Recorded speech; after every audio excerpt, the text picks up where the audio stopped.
आलमी शोहरत याफ्ता Islamic scholar doctor Zakir Naik ने मारूफ पाकिस्तानी यूट्यूबर साद रहमान अल मारूफ डिकी भाई पर तनकीद के तीर बरसा दिए।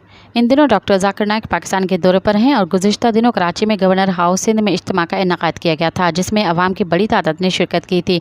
डॉक्टर जाकिर नाइक ने अपने दौरे पर जहाँ पाकिस्तानी सियासतदानों और अहम शख्सियात से मुलाकात की, तो वहीं उन्होंने पाकिस्तानी अवाम के कई सवालात के जवाब भी दिए। इस इज्तिमा के दौरान डॉक्टर जाकिर नाइक ने पाकिस्तानी यूट्यूबर डिकी भाई के साथ होने वाली अपनी मुलाकात का किस्सा सुनाया और साथ ही डिकी भाई को झाड़ भी बुलाई।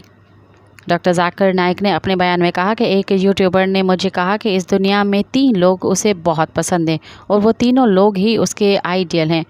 वो उनकी तरह बनना चाहता है। मज़ीद ख़बरन ऐं तफ़सीलात लाइ विज़िट कयो असांजी वेबसाइट www.awamiNewsHD.com ऐं ॾिसंदा रहो अवामी न्यूज़ HD।